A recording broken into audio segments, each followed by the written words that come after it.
right, Byron. That's right. You play that sound effect. She can get that belt. She can get it all night. Well, let's get to this But NFL topic. let's get to the NFL topic. Yeah, go ahead. Go ahead. I wanted to get. I wanted to get to Trevor Lawrence. He got paid about a week ago. About a week ago. $142 million, fully guaranteed $1 million per year deal, and basically outside of Joe Burrow and Deshaun Watson, the most guaranteed money as he has. Yeah, so Deshaun Watson with $230 million, Joe Burrow with $146.5 million, and he had a $37.5 million signing bonus, and $55 million annually ties him with Joe Burrow. $142 million fully guaranteed. Will the con men regret this, Raj? I mean, Trevor Lawrence getting paid. What does this do for the market? We got guys like Tua coming up. What's going to happen here? Is he going to regret it? He's regretting letting CM Punk go and Cody Rhodes go to the WWE. So, of course, he's going to regret this. He's going to regret a lot of things in his life. And he's just making mistake after mistake after mistake. So, yes, he's going to regret this signing. I don't know why he signed this fool to this big-ass contract.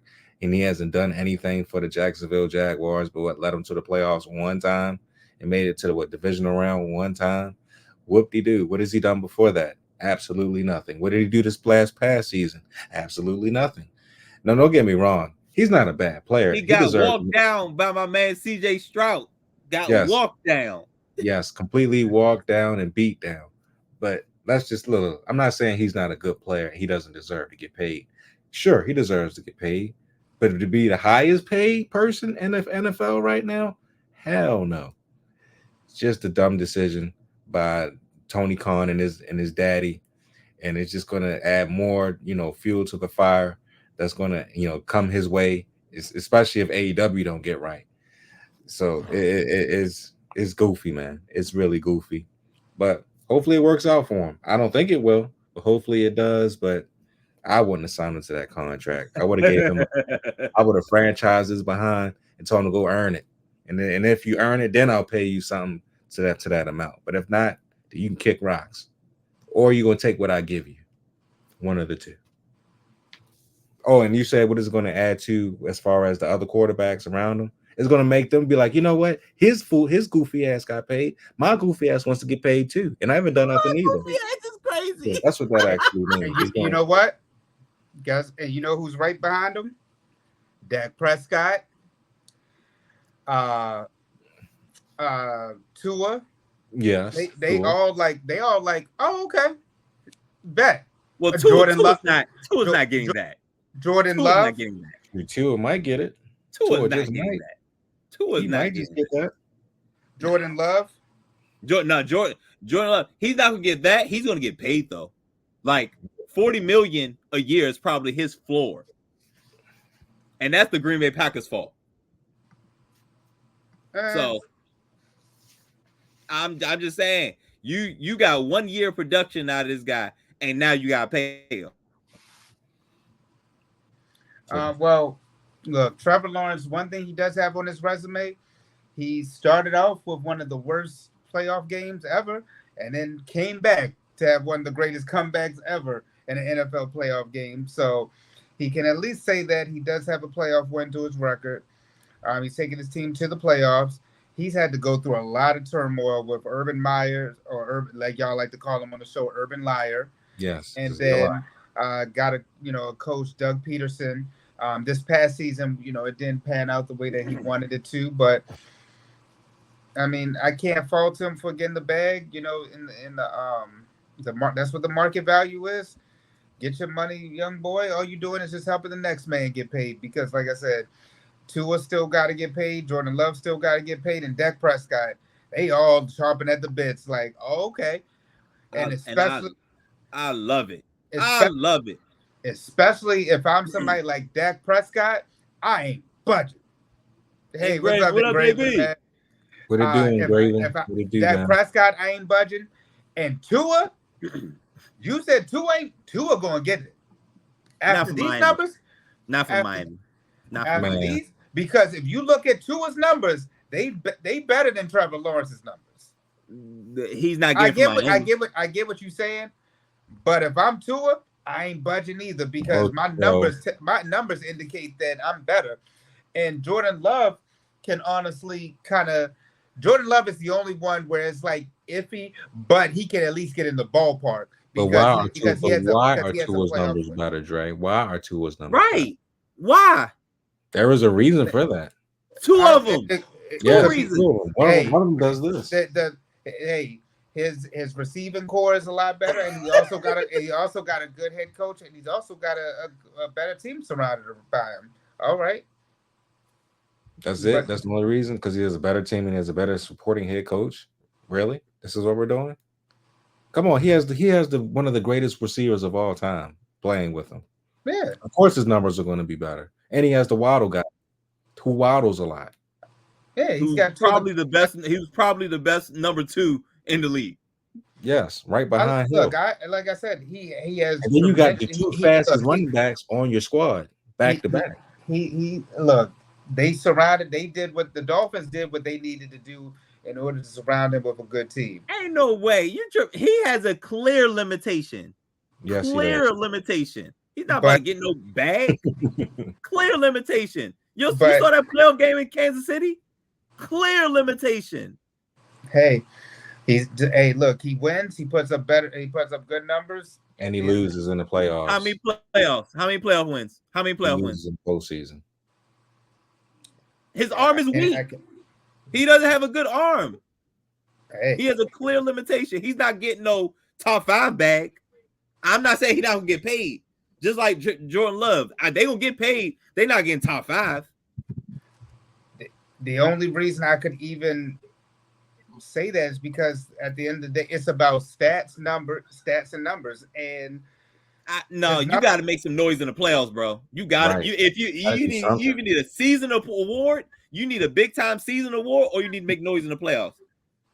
That's why I say Jordan Love. Jordan Love's gonna get paid. I don't know about top 5. Jordan Love's gonna get paid because he beat the Dallas Cowboys in prime time in the playoffs, and he almost won his other game too.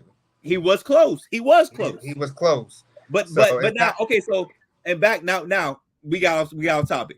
Back to Trevor Lawrence. Listen, let me tell you something. Coming from a DC fan, coming from a Washington fan, when you got your guy, you keep him because the grass ain't greener on the other side. Let me tell you right now.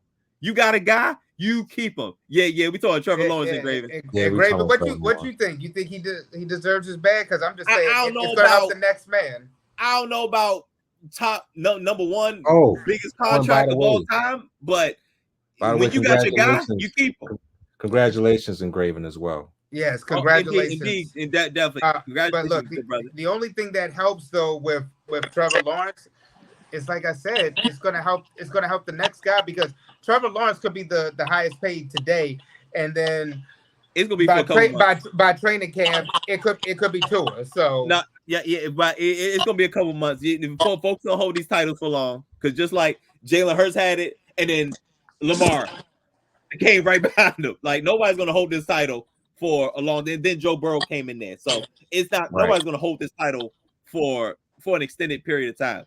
I don't think Tua's gonna get it, and not top 5. I don't know. And look, and even with the market, because you talking about throwing away money. You talking about throwing away money? I think but to Engraven's point, he's gonna get top 5, bro. To Engraven's point is like the only reason he is gonna get top 5 is because he has those great wide receivers, that he throws to, and they give him godly numbers. Now, granted, he doesn't have a strong arm. He isn't, like accurate, the greatest quarterback ever. He is, but he is a good, accurate quarterback. We've seen that in Alabama. We've seen it, when we played against him, and he's torched us. So it's not like he's not a bad quarterback, but he's the next in line to get that big contract, and he's going to get it. He's going to get that big contract. All right, man. He is all right, man. All right.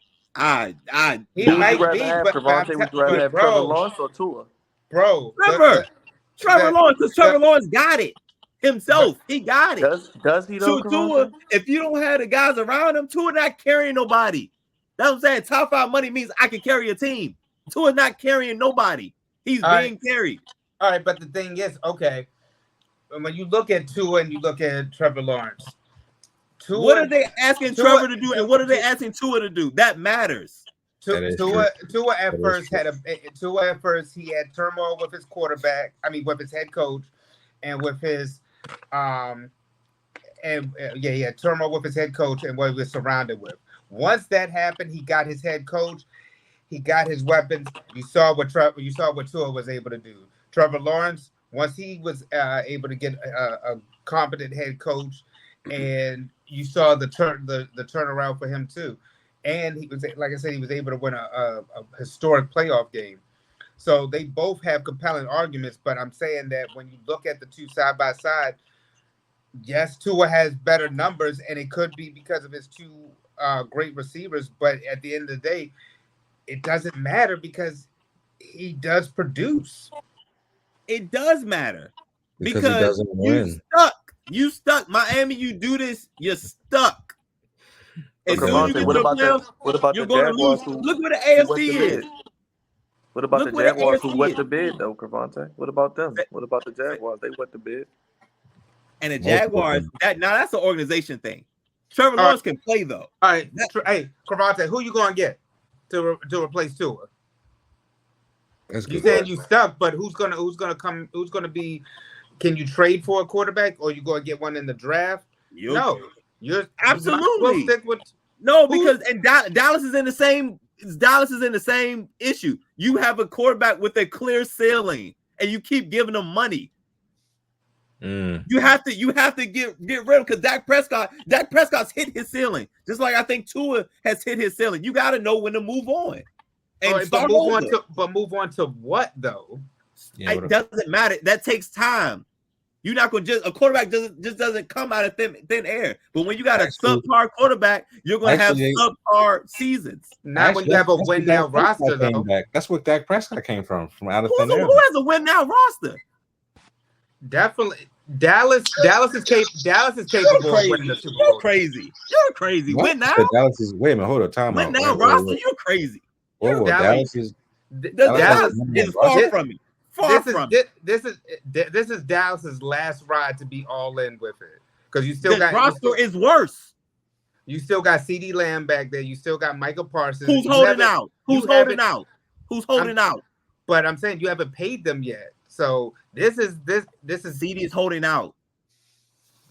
Dallas, their window. If this has to be the year to do it because if you pay Dak Prescott, if you pay, bro, ain't no window. Window's closed. If you Dak needs to get paid and CD needs to get paid.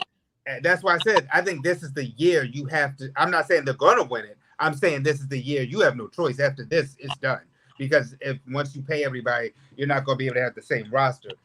And the Dolphins as well. The Dolphins, they're iffy at the quarterback position, and the quarterback could be what's keeping them back. But they have a win now roster where they could possibly win it all.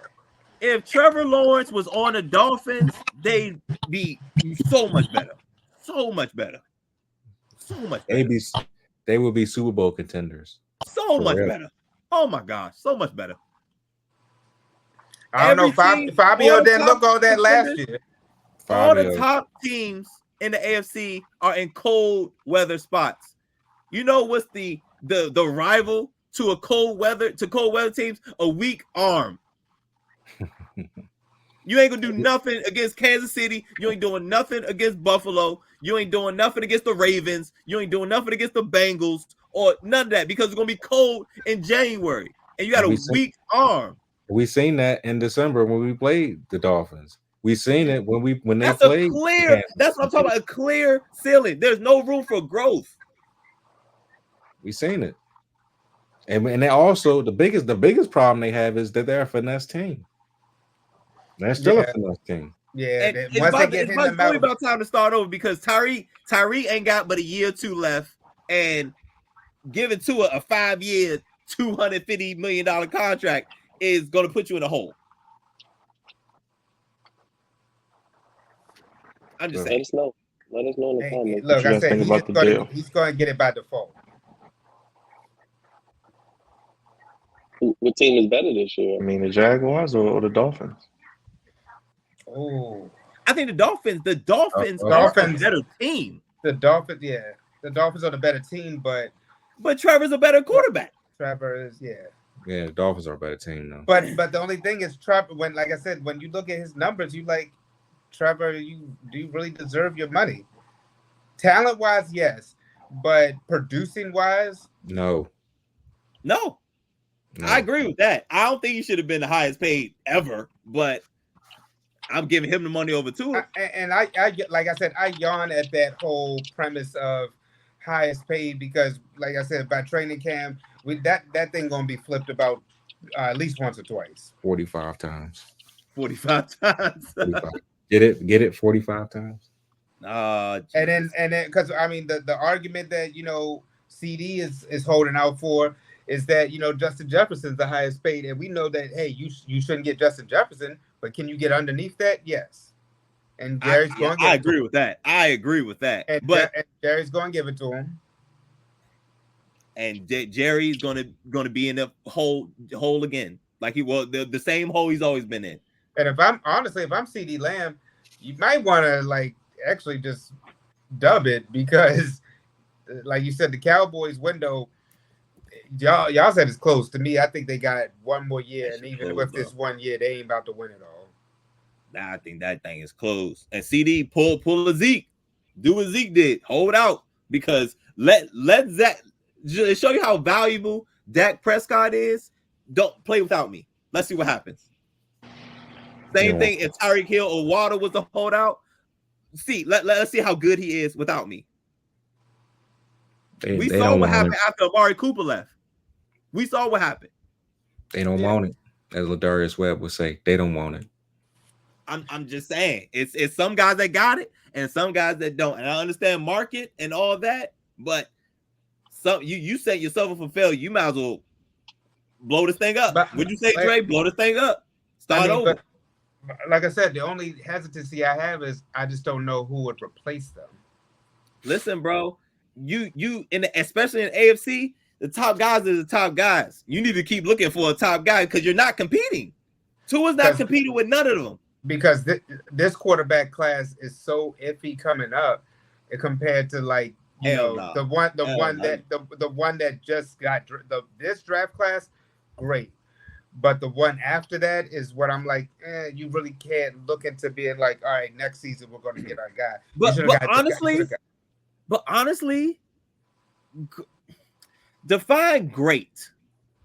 If we got how many guys? We have 6 guys. Define great. At least we definitely all agree your quarterback is going to be one of those guys that's going to be around. Prayerfully, yes, hopefully. But I mean, define great. Just because there's a lot of them doesn't mean. Well, okay, give or take, because most of the time first rounders don't work out. But I could at least see half of them working out. Ooh, I think that's a stretch. That's a stretch. Out of the 6, 2 at the most. What's 2 you think is going to work out? I never cared for Bo Nix. Yeah, Bo Nix, I don't know about his situation. So that we've had that conversation. We already know that we at least agree on that part where he's at is iffy. All right. And JJ, I thought that was iffy. JJ's iffy. I'm not ready to put him in there. JJ is going to need JJ a lot. Only got 2 quarterbacks that I think is going to work out. That's Jaden Daniels, and that's Michael Penix in 2 years. Yeah, but I forgot Michael Penix. Yeah, he's definitely his situation going to work out. And who went number 1 again? Caleb Williams. I don't know about Caleb. I like him. He might work out. I like Caleb. I like Caleb at what the Bears probably do. I'm just not sure the Bears are ready to have a superstar quarterback. I feel like they're going to fumble him. The only reason I'm hesitant about the Bears is because of the coach. I think they put the pieces and everything around them, but it's the head coach is the real iffy one. But Matt Nagy, you don't like Nagy? That's why I think when it's Eberflus. But I think that's why when we get to the previews outside of Detroit, I mean, if you look at the NFC North, you can put all the other 3 teams in the hat and pick one out. I mean, the Packers, Bears, and the Vikings are all probably the same team. You can't forget about the Lions are probably the front runners, followed by the Packers. Yeah, the Lions are the clear front runner, but you can put the other 3 teams in the hat and pick one out. They're all the same team. They're all the same team. So it'll be interesting. I don't know. I think the Packers got a slight edge. I mean, they do because they got a better quarterback. Well, let's see how Caleb. I don't think Caleb's gonna have an amazing rookie year, but I think he's gonna have a decent year. I don't know. I don't know. But I mean, also when you look at the trajectory, it's always a new team in the mix. Because a lot of us did not expect the Packers to be where they are, and they started off slow, ended high. So you just don't know. No. Let's get to training camp real quick before we get to Goofies. Baltimore Ravens will begin training camp on July 13th for rookies, as they do have the first game of the season September 5th against the reigning defending 2-time Super Bowl champion Kansas City Chiefs, who open up on the 16th. So that's when rookies report and then veterans report the week after on the 20th. Is this too early, Raj? It's too soon? I mean, looking at the Commanders real quick, Crevonte, they start 7-18 and 7-23 for the veterans as well. You said so the rookies start July 13th? So basically next week. Yes. Good Lord. So that's 2 weeks away? Basically. Next week is July 1st. 3 weeks away? Yes. I mean, didn't they just leave minicamp not too long ago? Yes. They just left last week. So they might as well. So what's the point? They might as well should have just stayed the entire time. And exactly. So when people were up there talking about Aaron Rodgers missed minicamp, it was like whatever, man. That's not news. That's not news. That's not. Yeah, news. they just make us. That's how much we were reaching. We were making something out of nothing. Yeah. And people people placate towards it as well because they don't like Aaron Rodgers. Well, some people don't, but a lot of people don't. Yeah, a lot of people don't. Yeah, I agree because one, because he's conservative, and two, he says he speaks his mind, and sometimes you don't want to hear what he has to say. But either here or there, I do think it's a little too early. I mean, July 13th is kind of crazy. But I understand it also because you want to get these guys in shape for this, rigorous season that's about to come, especially with the Ravens schedule. How many games? It's 17. It's 17 this year. 17 games, and then also don't forget the Ravens are also going to be on Hard Knocks this year too. Yeah, but that's at the end of the season. That's going to be fun. That's middle of the season. Yeah, that's the middle to the end. Oh, okay. I thought it was beginning. Okay, my fault. So 6 weeks of the season, last 6 weeks of the season. Yeah, the last 6 weeks. So I mean, I get it. I understand. But I am afraid a little bit because last year was like a miracle season for the Ravens. We didn't have too many injuries, too many season-ending injuries. So I'm a little afraid because the schedule we play, for one, we do have another late bye week coming up again, and then we have that stretch of games near the end of the season where we're playing 10 games and we're playing 3 games in 10 days, and I don't know, man. I just hope that Harbaugh knows what he's doing as far as pushing people too far in training camp, especially starting July with the rookies. I don't want the rookies to get hurt at all, and just pretty much do what you usually do. Just ease people on in. You didn't had a whole OTAs, you done had a whole mini camp, so just ease guys on in. If certain people need work, let them get to work. Some people don't. The veterans don't. Let them have their days off as always, and just play it cool. But I thought you was gonna say but July 20th for the rookies, and everybody else is the week after that. You was at July 13th. I'm like, God, I'm like, this is June 25th right now. I'm like, that's less than 2.5 weeks. So it's like, bro, I'm like, you only had 3 weeks off? That's it? That's all we getting? I thought we were supposed to have a whole vacation going on, but that's why I wasn't mad at Lamar Jackson either. But is that really too soon? Because they're a month away from preseason. Preseason starts with August 9th is the first game. Yeah, August 9th. So yeah, but I don't know. They've been practicing pretty much the whole entire time. That's what it feels like for these OTAs, especially since we've been watching all the interviews from Harbaugh and everybody else that's been coming in. But yeah, man, I feel like it's too soon, but maybe it's not. But all I know is probably by the next couple of years, everything's going to change anyway. Because one, they're going to add an 18th game. Mm-hmm. Yeah, and two, they're probably going to get rid of OTAs, and it's just going to be straight up training camp, like for the entire summer. So that's crazy. There you go. That's what it's going to be. Well, that's going to be the building and get hurt. People going to get hurt walking in the building, Crevonte. That's getting out the car. They're going to get hurt getting out the car. They're going to get hurt going to the dang lunchroom. I think that'd be a damn shame if you get hurt going to the lunchroom, done tore your ACL trying to carry your tray. Like salad bar, man. Not the salad bar. Hit his nose on the nose guard. Terrible. I think that's a tough sale. Because with the injuries that's been increasing, I think they're already getting light with practices, OTAs, and all that. It's not fully padded anymore. So I don't know about training camp all year, but with this 18th game, they're gonna need another bye week. Oh, for sure. What you mean? They got the new helmets, Crevonte. They got them big old mushrooms. No, I feel like that should have been happened. I think that should have been happened. I'm like, wait, why are they practicing with that and then not in the game? Okay. I thought that should have been happening. I don't care how goofy or whatever it looks, but in the name of safety, in the name of safety, because it looks like a bunch of marshmallows on the hat. But it do. But in the name of safety, forget it. And as long as if it don't hinder, performance, Go ahead, Joe.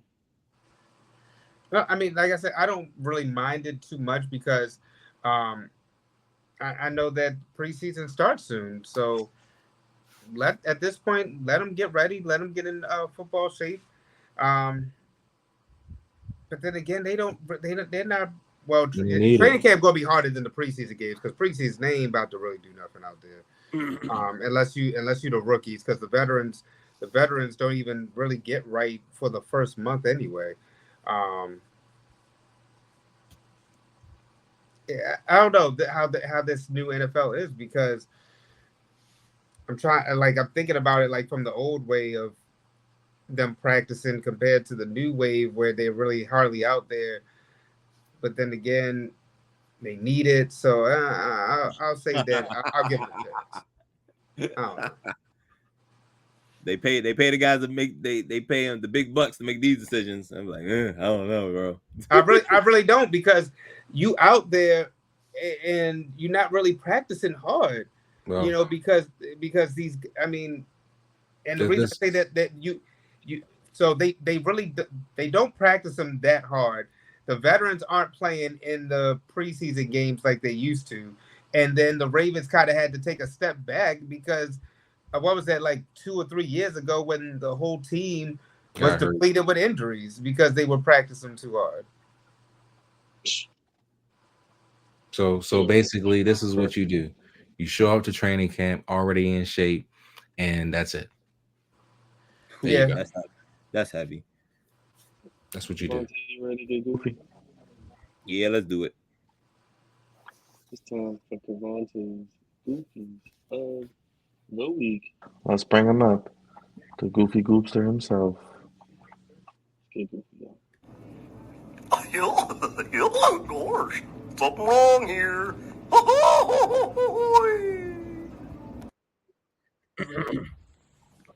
Well, now that's goofy. Jam. Oh, jam. That's right. Stupid. Just stupid. Man, it's a lot of goofy. Old gay Reddick. Oh, I'm sorry. Gay Reddick. Get out. Get out. I'm sorry. Hey, yo. D Wild. And you wild for playing it. So there's been a lot of goofiness going on, guys, and I try to point out as much as I can, as best I can, with the help of my brothers. Welcome to Goofies of the Week, sponsored by the Flex Zone. Appreciate you guys for giving me a little bit of time to let me tell the good people what I thought was goofy this week. And we got a couple, couple. So I want to do something a little different. Now I have one goofy and then I have another goofy, but that second goofy can also be like a part of history in another sense. But let's get into it. So my first one is the Los Angeles Lakers signing JJ Redick. What are the numbers, Byron? Do we have the numbers? Have they disclosed that information? It's like a 4-year deal or something like that. Rumored to be around $8 or so million a year, something like that. Which isn't bad for a guy with no experience. My gosh. They was about to give Hurley but like 10.5, something like that. Cause I think his was, I forgot, it was like 65, like 6 years almost. Yeah, like 70 million almost. 70, right. So 6 years, about 70 mil. Not bad for a guy with no experience, Byron. You know, no experience, and you about to have the most high profile head coaching job in the NBA. $8 million a year, first time is crazy. Not just first time head coach in the NBA, first time head coach, period. Because his resume was what? A volunteer. What was this? What fourth grade, little league? What was it? Junior NBA? What was it? At Brooklyn Academy. Huh? Academy? Yeah. Listen, man. If folks like that getting these high profile jobs, I mean, it all started with Trump. I feel like they should be a little lenient with these jobs because it's some organizations and some agencies that's giving people these opportunities, and the resume is given. What the guy say on the guy that on that Pop the Balloon challenge? Y'all should not be qualified to say this, to do the stuff that y'all doing. Y'all should not be qualified and getting these jobs, get these opportunities because you're just not qualified. What's the point of building up experience if you just giving folks without experience these jobs? What happened to this when folks were just graduating college? Gotta tell you, it's like jobs ask for 10 years of experience from a 20-year-old. You know what I'm saying? It's just wild. And there was guys like, Sam Cassell out there that has a ton of NBA experience as an assistant. Been champion, I think 3 or 4 times over, and has a legit NBA basketball resume. But I don't even know if he was in the running for real.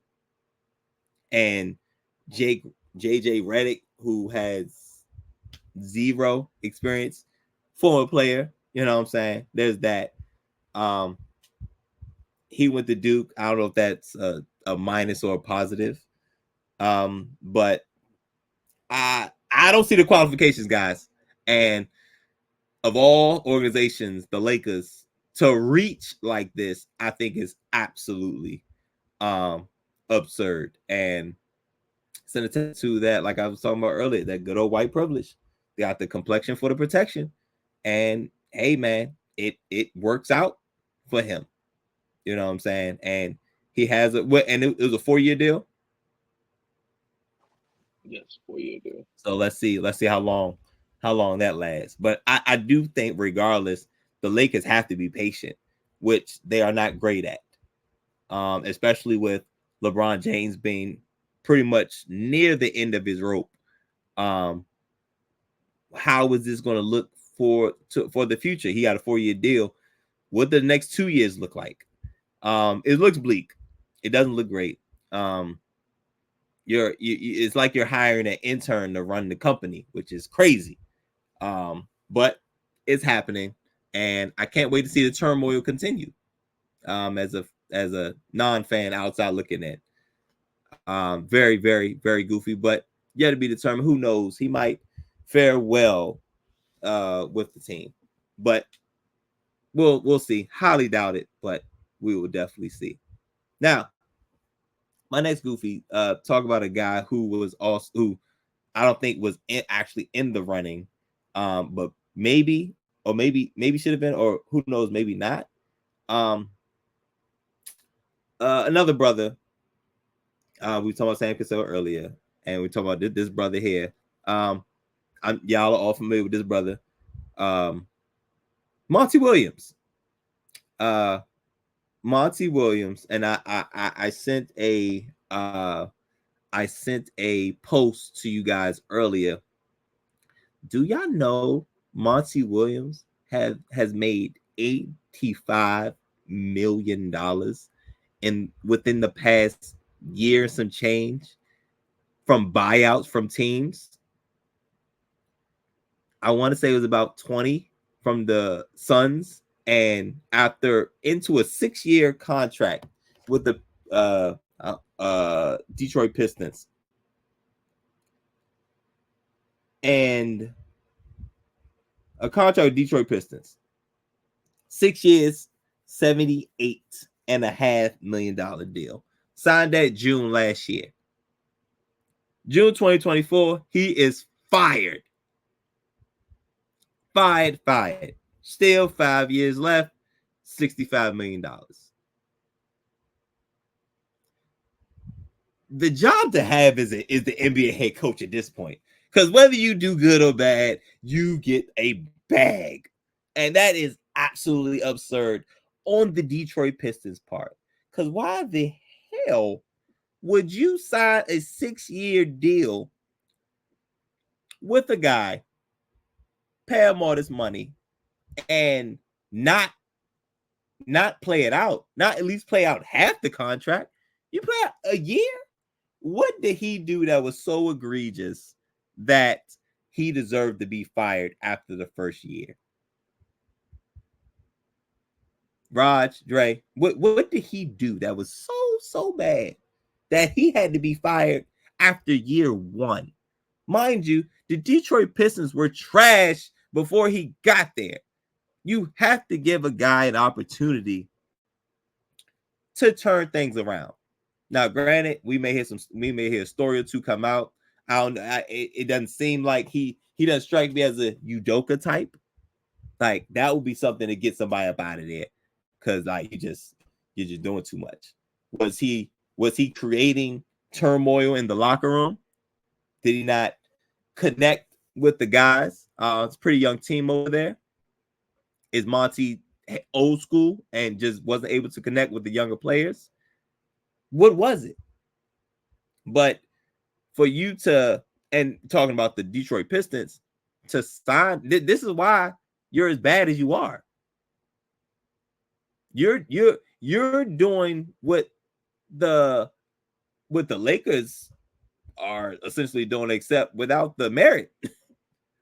You're just bad. So, and I think that was a mistake. Yeah, and again, the Pistons were bad. Very, very, very bad team. Granted, bad team beforehand.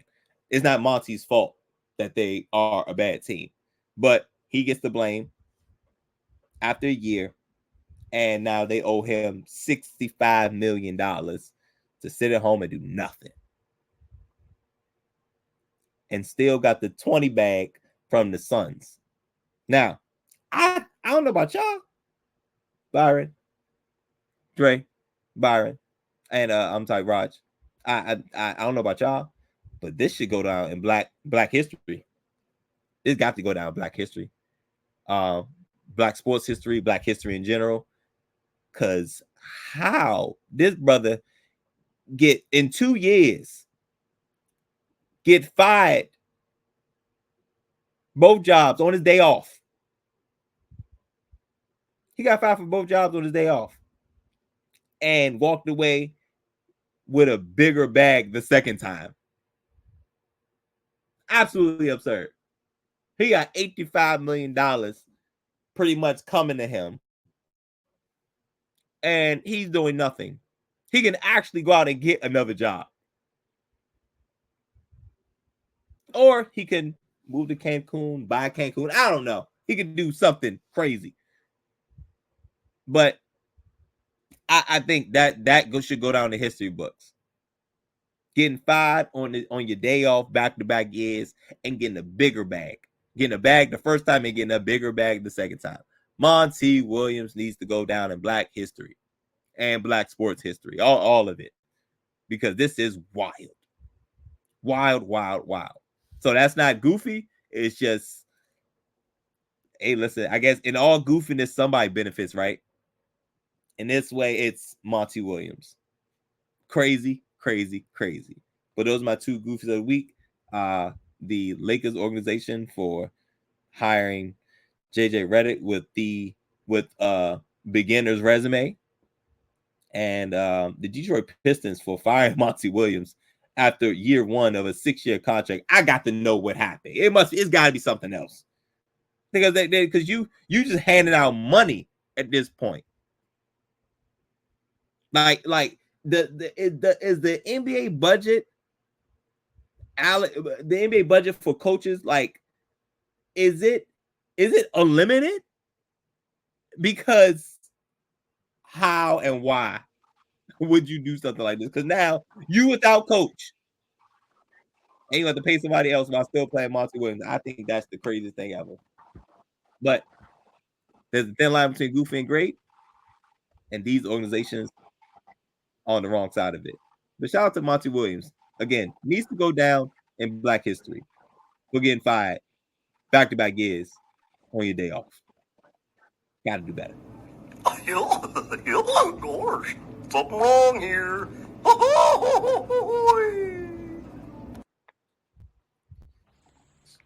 Well, now that's goofy.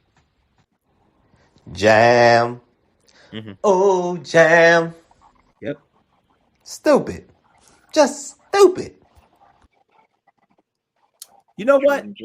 I wish, I was talking about this earlier with one of my coworkers. I wish our jobs were like NBA head coaches. I wish our jobs were like that. Like, you get fired and they have to give you whatever your contract was, whatever you was entitled to that contract in the beginning.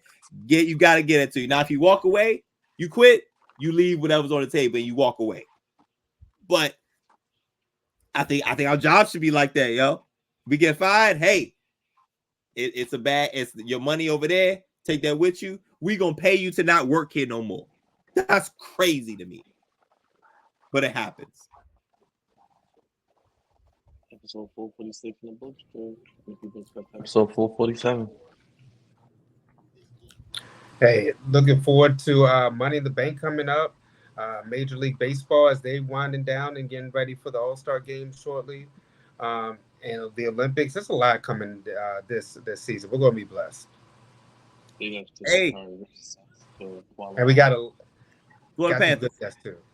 Yeah. Oh, shout out to the Panthers. Yes, because it didn't look good, but history wasn't made. They almost dropped that bag. Ooh, you almost talking about somebody fumbled the bag? They was a 3-0, and the Oilers came back. And Oilers came back and tied it at 3-3, and it went to Game 7. But they But you know what? You know what? I hate the premise of being up 3-0, being a Yankees fan, because that's the one thing they can always bring up on us. The one time it happened in baseball, and it turned the Red Sox around. So it was well deserved too. Well deserved. It ain't well deserved nothing. It's right. It made Big Papi. I'll tell you what you deserve. And my boy Manny. And legends in Boston. Finish him, Daddy. Pedro Martinez as well. And you talk about my boy. You talk about my man Manny Ramirez. Manny Ramirez. Yeah. Now you gotta do that. David Ortiz, baby. You gotta do the action. You gotta say like Manny Ramirez. That's one big son of a bitch. Yeah. Big Papi. Yeah, he was. That's right. Tell him, Pat Mac and Cheese. Tell him. It was Big Papi and Manny Ramirez. Right. It whooped your ass. Coming back from 3-0. That's right. Back in 04. That stuff be happening.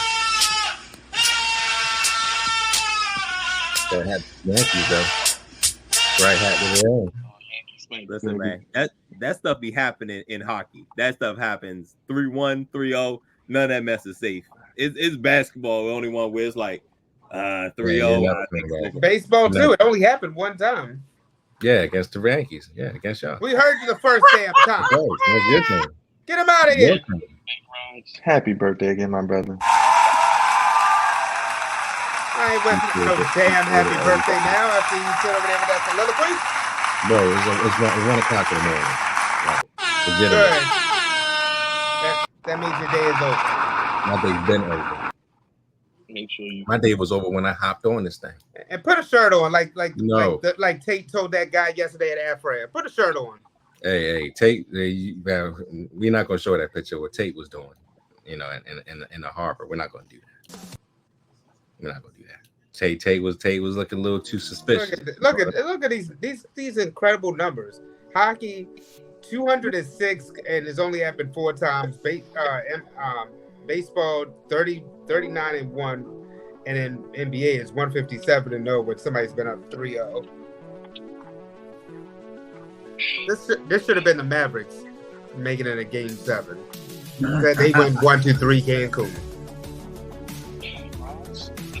Social media wise, what they can expect. We got another AEW pay-per-view this week. Oh yeah, that's right. Lord. We have Forbidden Door this weekend. We'll be streaming it, of course. I don't know if I'm gonna watch it or not. We shall see.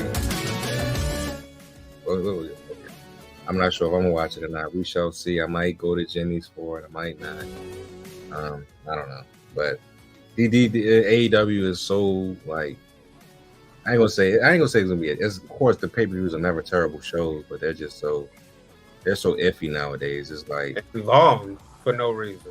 No, they've always been long. That's not the issue. The issue is the issue. No, the issue is story. That's the issue. The stories are the issue. Wrestling wise, they're fine, but the stories is just like, bro, what are we doing? But either way, like I said before, it should be a great show because they're gonna have great wrestling matches. It's just the story behind them are just like, but trash. We'll be there. Social media producer and the birthday boy, Big Raj, the Meat Man, executive producer, co-patriot.